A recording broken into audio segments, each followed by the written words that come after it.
ආයුබෝවන් සියලුම දෙනාට මම ජානක මල්ලිකාරච්චි කොළඹ ජිනරත්න කාර්මික විද්‍යාලයේ ජ්‍යොතිෂ පාඨමාලාවේ උපදේශක වශයෙන් කටයුතු කරනවා. පසුගිය කාලය පුරාම බොහෝ අය විමසීම් කරනු ලැබුවා නැවත අලුතින් පන්ති ආරම්භ කරන්නේ කවදාද කියන එක පිළිබඳව. මම මේ පාඨමාලාවල් කරගෙන යන්නේ නිශ්චිත විෂය මාලාවකට හින්දා එක පන්තියක් නවත්තලා අලුත් පන්තියක් පටන් ගන්න හැකියාව නැහැ කියන එක මම හැමදෙනාටම පැහැදිලි කරලා ඇති. දැන් අපේ එක පාඨමාලාවක් අවසන් වුණා. ඒ පාඨමාලාව වෙනුවට සෙනසුරාදා දිනවල පැවති පාඨමාලාව වෙනුවට Zoom තාක්ෂණය ඔස්සේ ඔන්ලයින් පාඨමාලාවක් ආරම්භ කරන්න පුළුවන් හැකියාවක් තියෙනවා.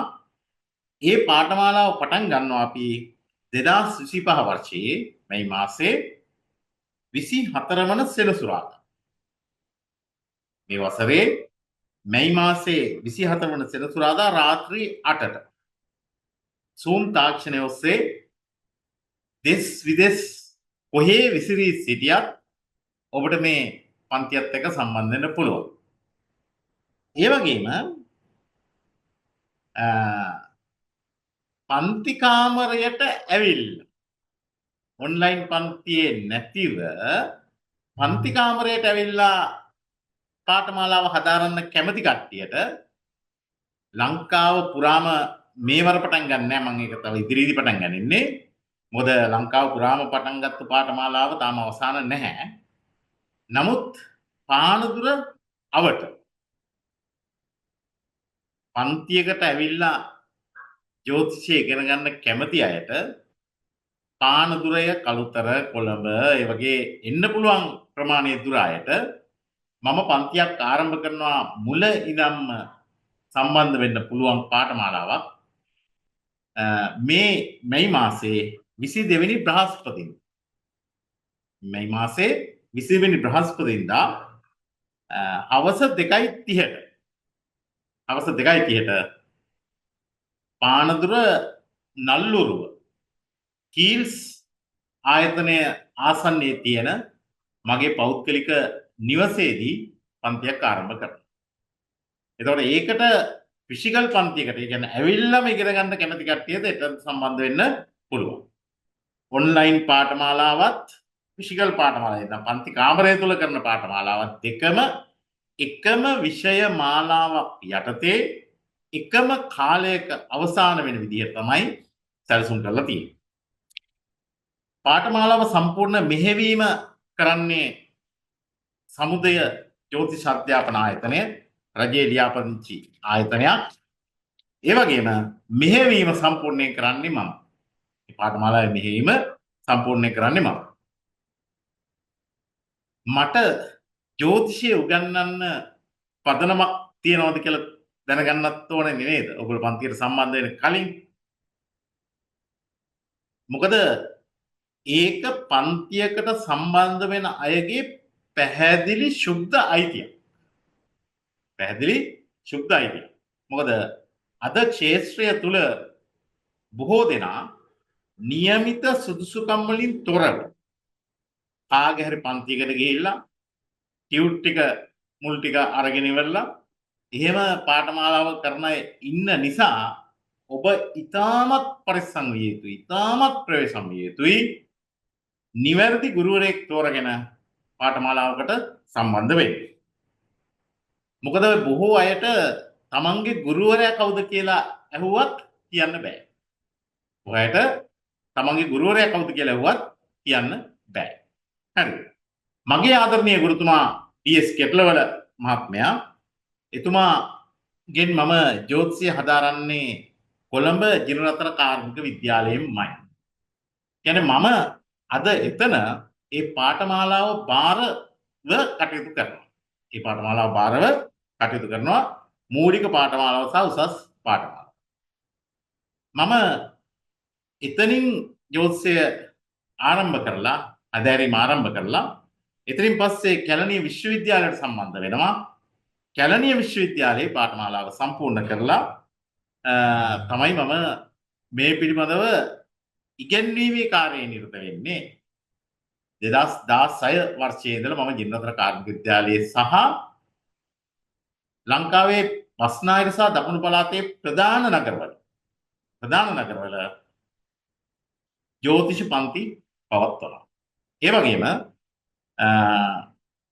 කොරෝනා උදුරින් පස්සේ බොහෝ අය නැඹුරුනානේ Zoom තාක්ෂණයට. දැන් Zoom තාක්ෂණ ඔස්සේ වැඩිම පිරිසකට මම ජ්‍යොතිෂය උගන්වලා තියෙනවා. වැඩිම පිරිසක් ජ්‍යොතිෂ වේදීන් බවට පත් කරලා තියෙනවා.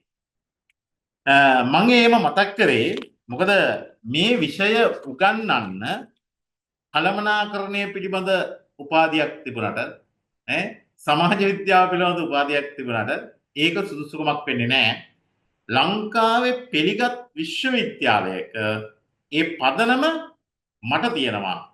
අවුරුදු ගණනාවක් තිස්සේ ක්ෂේත්‍රයේ උගන්වලා ඒ පළපුරුද්ද මට තියෙනවා. මොකද මේ ඔය විශ්වවිද්‍යාලවල ලංකාවේ පිළිගත් විශ්වවිද්‍යාලවලට ගියන් පස්සේ ඒගොල්ලන්ගෙන් ඒ තොරතුරු ගන්න පුළුවන්. ඒක නිසා මේ බොහොම පැහැදිලිව මේ නම විශ්වවිද්‍යාලය ඒ සියලු දේවල් සඳහන් කරන්නේ මේ ඒව ඕන කෙනෙකුට හොයලා බලන්න පුළුවන් වෙන්නේ. මොකද මගේ නම ඉදිරියෙන් ඉන්දියාවේ විශ්වවිද්‍යාලයෙන් ගත්තු උපාධි පිළිබඳවත් නැත්නම් ලංකාවෙන් සල්ලි දීලා ගත්තු අර ලංකා පුත්‍ර දේශාභිමානී එහෙම කිසිවක් මගේ නම ඉස්සරහින් නැහැ. ශ්‍රී ලංකා රජයේ අධිකරණ අමාත්‍යාංශයෙන් පෙරනපු සාමාන්‍ය සුළු පදවියක් විතරක් මට තියෙනවා. මම ඉස්සෙල්ලා කිව්වා 2016 17 අධ්‍යයන වර්ෂයේ ඉඳලා මම ජිනරතන විද්‍යාලයේ උගන්වනවා. මොකද බොහෝ අය මම දැකලා තියෙනවා මම අවුරුදු 15ක් උගන්වනවා 20ක් උගන්වනවා කියලා මේ සමහරු අයන්න කියලා තියන්නේත් සමහරු මගේ පන්ති වලින්මයි. හරිද? මේ එතකොට සෙනසුරාදා දවසක ওই ජිනරතන කාර්මික විද්‍යාලයට ආවොත් බලා ගන්න පුළුවන් මම මේ එතන ඉන්නවද නැද්ද කියලා ඉවරලා. සෙනසුරාදා හැමදාම මම එතන රැඳී ඉනවා. අඟහරුවත් දිනවලත් උදේවරුේ මම එතන රැඳිලා ඉන්නවා. ඒ වගේම ග්‍රන්ථ ප්‍රකාශන මණ්ඩලයේ පුස්තකාල සේවා මණ්ඩලයේ ISBN අංකයක් තියෙන පොරොන්දම් වගු කියන පොතේ කර්තෘවරයා මම. ඒ පොතේ කර්තෘවරයා මම. ඒකම 2016 වර්ෂයේ ඉඳලා මව්බිම තරුපති කියන ජ්‍යොතිෂ ශාස්ත්‍රයේ කෘෂි මුහූර්ත ලියන ලේඛකයා මම, නිත්‍ය ලේඛකයා. දිවින පත්‍රයේ නැකත අතිරේකයේ ඉදිරි සතියේ ජ්‍යොතිෂය ලියන නිත්‍ය ලේඛකයා මම. ඒ වගේ ඊට අමතරව ඔය තරුව සුබසෙත ආදී පොත්පත්වල ඉල්ලීම අනුව මේ ඒගොල්ලන්ට ලිපියම් සම්පාදනය කරනවා. ඒ වගේ මෑතකදී ඉඳලා සුප්‍රීම් ටීවී නාලිකාව සමග සම්බන්ධ වෙලා යම් වැඩසටහන් වලට සම්බන්ධ වෙනවා. මම මේ පිළිබඳව සඳහන් කරේ මගේ පන්තියේ හිටියා මේ මුදල් අමාත්‍යාංශයේ අතිරේක ලේකම්තුමා සුමනසිංහ මහත්මයා. ෆිසිකල් පන්තියක් ආරම්භ කරන්න පළවෙනි දේශනය කරලා ඉවරනාට පස්සේ එතුමා නැගිටලා මගෙන් අහුවා ඔබතුමාට සුදුසුකම් තියනවද මේ විෂය උගන්වන්න? මම ඉතාම සතුටු වුණා ඒ අහපු ප්‍රශ්නෙට. සාමාන්‍යයෙන් මම ඔය මේ පන්තියක් ආරම්භ කරනකොට අපේ පැරණි පන්තිවල මේ ඇල්බම් එක සාහිත්‍ය ප්‍රදානස ඇල්බම් එහෙම මම අරගෙන යනවා. ඒ වගේම මගේ සාහිත්‍යකත් මම අරගෙන යනවා. මම එතුමාට මේක ඉදිරිපත් කරාම එතුමා ඉතාම සතුටු වුණා. මේ මගේ ආයතනයේ කටයුතු කරන්නත් මට එතුමා ගොඩක් ලොකු සහයෝගයක් දුන්නා. මොකද එහෙම ප්‍රශ්නයක් ඇහුවොත් බොහෝ ගුරුවරුන්ට උත්තර දෙන්න බෑ. මට ඒ හැකියාව අංක 1කින්ම දෙන්න. මොකද මේක ඔබලා මේ මගේ පන්තියට සම්බන්ධ වෙනවා නම් කාලයක්, මුදලක්, ශ්‍රමයක් වැය කරලා කරන වැඩක් මේ කරන්නේ. ඒක නිසා නිවැරදිව තෝරා ගැනීම කරන්න කියලා මාව තෝරගන්න ඕනේ නැහැ. නමුත් නිවැරදිව තෝරා ගැනීම කරන්න කියලා මම ඉල්ලා සිටිනවා. මොකද රජයට සම්බන්ධ ආයතනවල රජයේ ලියාපදිංචි ආයතනවල සේවය කරනවා නම් නියම වෘත්තීය සුසුකම් තියෙන පිරිසක් තමයි එහෙම තැන් වලට සම්බන්ධ කරගන්නේ. පාඨමාලාව පැවැත්වෙන ආකාරය පිළිබඳව මම ඉතාම කෙටියෙන් සඳහන් කරන්න ඕන. මම අර කිව්වා වගේ දෙස් විදෙස් හැමතෙම සම්බන්ධ වෙන්න පුළුවන් විදිහට Zoom තාක්ෂණය ඔස්සේ ඔන්ලයින් පාඨමාලාවක් පානදුර සහ ඒ අවට පානදුර නගරයට පැමිණිය හැකි තරම් දුරක ඉන්න ඔබට පන්ති කාමරයකත් මේ පාඨමාලාව ආරම්භ කරනවා. පාඨමාලා කාලය වසර 1යි. පාඨමාලා කාලය වසර 1යි. ආරම්භයේදීම සතියෙන් සතිය කතා කරන මාතෘකාව පිළිබඳ නිශ්චිත විෂයමාලාවක් දෙනවා. නිශ්චිත විෂයමාලාවකට පාඨමාලාවක් කරන එකම ගුරුවරයාත් මම විතරයි. ඒක මම බොහොම ආඩම්බරයෙන් කියන්නේ කිසිම ගුරුවරයෙක් මේ නිශ්චිත විෂයමාලාවකට පාඨමාලාවක් කරන එක මම රජයේ ලියාපදිංචි ආයතනයක සේවය කරන ලබපු පළපුරුද්දෙන් මම කරන දෙයක්. ඊළඟට පාඨමාලා කාලය මාස 12යි. ඊට අමතරව මාස 3ක් ආරම්භයේ ඉඳලා පාඨමාලාවට සම්බන්ධ වෙච්ච අයට මාස 3ක කාලයක් පලාපල කතනය පිළිබඳව සම්පූර්ණ නොමිලේ පන්තිය පැවැත්වෙන මාස 3ක කාලයයි. ඒක සම්පූර්ණම ඔන්ලයින් පමණක් පැවැත්වේ. අවසානයේ සහතිකයක් නිකුත් කරනවා. අපි රජයේ ලියාපදිංචි ආයතනයක් විදිහට ඒ සහතිකය නිකුත් කරන්නේ පෙර පන්තිවල සහතික ප්‍රදානෝත්සවයන් එහෙම ඔබට තිරේ දිස්වෙන ආකාරයෙන් මම සකස් කරලා තියෙනවා. ඒ පිළිබඳව අධ්‍යයනය කරන්න බලන්න. ඊළඟ මේක මුල ඉඳන් සරලව ගන්න පාඨමාලාව. මේ පාඨමාලාව මුල ඉඳන්ම සරලව කරන පාඨමාලාවක්. මේකට කිසිම ආකාරයක අධ්‍යාපන මට්ටම කිසිම ආකාරයකින් බලපාන්නේ නැහැ. සෑම බුද්ධි මට්ටමකම අයෙකුට පැහැදිලි වෙන ආකාරයට මම මේ පාඨමාලාව කරනවා. එතකොට ඕනෑම කෙනෙකුට සම්බන්ධ වෙලා මේ පාඨමාලාව කරගෙන යන්න පුළුවන්. මම පොඩ්ඩක් මේ පාඨමාලාව හදාරපු අය පිළිබඳව සඳහනක් කරන්නම්. මොකද මේ සමහර කියනවානේ මෙන්න නීතිඥ මහත්තුරු ඉන්නවා. මෙන්න මේ අය ඉන්නවා කියලා නම් කියන්න බෑනේ. මට නම් තනතුරුත් එක්කම කියන්න පුළුවන් හොඳ ගෝල පිරිසක් මම හදලා තියෙනවා. හොඳම ගෝල පිරිසක් මම හදලා තිනවා. හිටපු විනිශ්චයකාරතුමෙක්, ඒ වගේම මහා පාරකාර තනතුර දරුවා, ඒ වගේම පාර්ලිමේන්තු මන්ත්‍රීවරයෙක් වෙලතුමා හිටියා.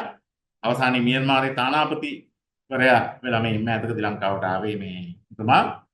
නීතිඥ ජානක මණ්ඩාර මහත්මයා සහ එතුමාගේ දියණිය. මේ දෙදෙනාම මේ පාඨමාලාව හදාරපු දෙදෙනෙක්. ඒ වගේම උතුරු පළාතේ ආඥාපති වශයෙන් සේවය කරා ජෙනරල් චන්දන විජේසුන්දර මහත්මයා. එතුමා මේ පාඨමාලාව හදාරපු කෙනෙක්. කළුතර අතිරේක දිසාපතිතුමිය, ඒ වගේම සෞඛ්‍ය අමාත්‍යාංශයේ හිටපු ලේකම්තුමිය BGS ගුණතිලක මැතිණිය මේ පාඨමාලාව හදාරපු කෙනෙක්. මහා භාණ්ඩාගාරයේ අතිරේක ලේකම්තුමා මං කිව්වේ එජ් සුමනසිංහ මහත්මයා. මට අර ඔබතුමාට සුදුසුකම් තියනවාද කියලා එතුමා මේ පාඨමාලාව හදාරපු කෙනෙක්. ඒ වගේම පේරාදෙණිය විශ්වවිද්‍යාලයේ ජ්‍යෙෂ්ඨ මහාචාර්ය හරිස්චන්ද්‍ර මල්සේකර මැතිණිය. දැන් නම් එතුමා විදේශගත වෙලා ඉන්නේ. එතුමා කාලයක් විශ්වවිද්‍යාලේ වැඩ කරා. විශ්වවිද්‍යාල ගන්නාව වැඩ කරා. මේ එතුමා වගේ පාඨමාලාව හදාරපු කෙනෙක්. නියෝජ්‍ය විභාග කොමසාරිස්තුමා හිටියා කරුණාතිලක මැතිතුමා. එතුමා මගේ පාඨමාලාව හදාරපු කෙනෙක්. ඒ වගේ වරලත් ඉංජිනේරු මහත්වරු හිටියා ලක්ෂ්මන් කොළොන්න මහත්මයා, අජිත් මහත්මයා, සරත් ආරියස්ස මහත්මයා. ඒ වගේ කට්ටිය මේ පාඨමාලාව හදාරලා තිනවා.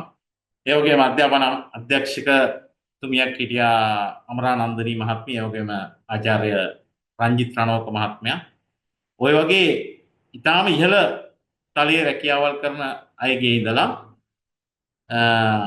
සාමාන්‍ය වෘත්තීය වශයෙන් පෙදවේරු වෘත්තීය තෝරගත්තු මහත්වරු, වායු සමීකරණ ශිල්පී මහත්වරු, බඩු කාර්මික මහත්වරු, සාමාන්‍ය කාර්මික මහත්වරු, ඒ හැම දෙනෙක්ම මේ පාඨමාලාව හදාරලා තියෙනවා. මම මේක විශේෂයෙන් සඳහන් කළේ බොහෝ අය බය වෙනවා. මොකද මේ බිල් එකම වල තියෙනවනේ ජෝතිෂය ඉගෙන ගන්න බෑ කියලා ඉවරලා. ඒක නිසා බොහෝ අය බය වෙනවා මේ පාඨමාලාව කරගෙන යන්න බැරි මට්ටමක් වෙයි කියලා අතරමැදි. කිසිම ගැටලුවක් නැහැ. මම මේ සියලු දෙනාටම තාම පැහැදිලිව තේරුම් යන ආකාරයට පාඨමාලාව පවත්වාගෙන යනවා. හැබැයි මම බොහොම කාර්මිකව ඉල්ලා සිටිනවා මේ පාඨමාලාවට සම්බන්ධ වෙන අය ප්‍රායෝගිකව වැඩ කොටසක් සම්පූර්ණ කරන්න පුළුවන් අය වෙයි. ජන්මපත්‍ර 60කට ආසන්න ප්‍රමාණයක් මේ පාඨමාලාව තුළදී සාකච්ඡා කරනවා. ඒ කියන්නේ පරීක්ෂා කරනවා. පරීක්ෂා කරලා බලලා පලාපල කියන හැටි ඒක මේ ජන්මපත්‍ර 30කට ආසන්න ප්‍රමාණයක් පන්ති කාමරය තුල හදනවා. ඒ වගේම ජ්‍යොතිෂ සායන. ඒ කියන්නේ කෙනෙක් ඉස්සරහට ආවහම එයාගේ කේන්දරයේ දිහා බලලා පලාපල කියන්න පුළුවන් ආකාරයේ වැඩසටහන අපි සංවිධානය කරනවා. ප්‍රායෝගික පුහුණුවක් ලබා දෙනවා. මම තමයි ඕක මුලින්ම පටන් ගත්තේ. ඊට පස්සේ මම දැක්කා සමහර අය දාලා තියෙනවා අපි මෙහෙම කරනවා කියලා. ඒක ලොකු දෙයක්. එහෙම ආදර්ශයක් මට දෙන්න පුළුවන් වීම ගැන. ඒ වගේම මේ හැම පාඨමාලාවකම අඩංගු වෙලා තියෙන විෂය මාලාව තුල තියෙන ජන්මපත්‍ර සෑදීම, නැකත් සෑදීම, මල්වර කේන්ද්‍ර සෑදීම, විදේශ කේන්ද්‍ර සෑදීම, භාව කේන්ද්‍ර සෑදීම ඔය කියන සෑම එකකටම මමම නිර්මාණය කරපු ආකෘති පත්‍ර ටිකක් තියෙනවා. දැන් බොහෝ අය කොපි කරපු. එහෙමත් කියන්න බෑ. හරිද? දැන් බොහෝ අය කොපි කරලා තියෙන මම නිර්මාණය කරපු ආකෘති පත්‍ර තියෙනවා. ඒතකොට ඒවත් තුලින් ඕගලන්ට ඉතාම පහසුවෙන් මේක ග්‍රහණය කරගන්න පුළුවන් හැකියාව තියෙනවා. අමතක වෙන්නේ නැහැ. පාඩම් කරලා ඒ මතක තියාගන්න ඕනේ නැහැ. මෙන්න පිළිවෙලට තියෙනවා. පාඩම් කරන්න ඕන දේවල් ටික මේකේ තියෙනවා. මේ නමුත් අර වගේ දේවල් ඒකයි වැඩිම පිරිසක් මේක කොපි කරලා තියෙන්නේ. මගේ පාඨමාලාව කොපි කරලා තියෙන්නේ ඒකයි වැඩිම පිරිසක්. ඒ වගේම පාඨමාලාව ආරම්භයේ ඉඳන් අවසානයේ මේ දක්වා සාධික පත්‍රය ලබා ගන්නා මොහොත වෙනකම්ම රැඳී හිටපු අයට ජෝතිෂ වැඩ කටයුතු වලට අවශ්‍ය මෘදුකාංගයක් ලබා දෙනවා. ඒක සම්පූර්ණම නොමිලේ ලබා දෙන්නේ. ඊළාට වටිනා ජ්‍යොතිෂ පොත් වල මේ පිටපත් මුල් පිටපත් ටික ලබා දෙනවා. මේ ඔයගලගේ ජ්‍යොතිෂ දැනුම සඳහා. එතකොට මේ පාඨමාලාව ඊටාම විධිමත්ව ක්‍රමානුකූලව පිළිගත් විෂය මාලාවකට අනුව පවත්වන පාඨමාලාවක්. මම කිව්වා ඉස්සරලා සම්පූර්ණ කාලය අවුරුදු 1යි මාස 3ක්. ඒ අවුරුදු 1 ගියාට පස්සේ මාස 3ක් සම්පූර්ණ නොමිලේ පලාපල කතනය පිළිබඳව කතා කරනවා. ඊට අමතරව ප්‍රායෝගික වැඩසටහන් කරලා ඔයගලන්ට මේ කේන්ද්‍ර බලන එක පිළිබඳව ගොඩක් අය බය ඔකටනේ පිළිබඳ පුහුණුව ලබා දෙනවා. එතකොට මම නැවත සඳහන් කරනවා දිවයිනේ ඕනෑම තැනක විසිරී සිටින හෝ බොහෝ විට විදේශගත වෙන්න බොහෝ දෙනෙක් සම්බන්ධයි මගේ පාඨමාලාව පැරණි පාඨමාලාවල් එක්ක ඔන්ලයින්. එතකොට එහෙම හෝ ඕනම කෙනෙකුට මේ පාඨමාලාවට සම්බන්ධ වෙන්න පුළුවන්. ඒ වගේම ඒ Zoom තාක්ෂණය ඔස්සේ ඕනම කෙනෙකුට සම්බන්ධ වෙන්න පුළුවන්. ඒ වගේම පානදුර නගරයට එන්න ගමන් පහසුව තියෙන කාලය වෙන් කරගන්න පුළුවන් ඕනෑම අයෙකුට පානදුර නගරයට ඇවිල්ලා මේ පාඨමාලාවට සම්බන්ධ වෙන්න පුළුවන්. ඔය තිරේ දිස්සන අංකයන්ට ආමන්ත්‍රණය කරන්න දුරකථන උතුමක් දෙන්න. එතකොට සියලු විස්තර දැනගන්න පුළුවන් විෂය මාලාව.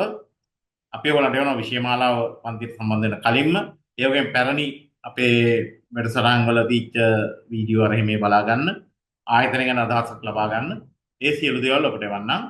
එතකොට පාඨමාලාවට සම්බන්ධ වෙන කලින් මේ ආයතනය පිළිබඳව ඒ වගේම මම උගන්වන ගුරුවරයා පිළිබඳව හොඳ පැහැදිලි අදහසක් අරගෙන පන්තියට සම්බන්ධ වෙන්න. ප්‍රායෝගිකව Taman ජන්මපත්‍ර පරීක්ෂා කරන කෙනෙක් වශයෙන් මේ පාඨමාලාවෙන් එළියට යන්න පුළුවන්. කිසිම දැනීමක් නොමැතිව මේ පාඨමාලාවට සම්බන්ධ වෙලා ජ්‍යොතිෂය පිළිබඳ මනා දැනීමක් ඇතිව ඔබට මේ පාඨමාලාව අවසන් කරන්න පුළුවන්. යහපත් පිවිතුරු චේතනාවෙන් සමාජයට යම් දෙයක් දායාද කරනවා කියලා හිතනවා. හොඳයි, එහෙනම් සියලු දෙනාටම ආරාධනා කරනවා නැවතත් මේ පාඨමාලාවට සම්බන්ධ වෙන්න. ඔබ සියලු දෙනාටම දෙනවා.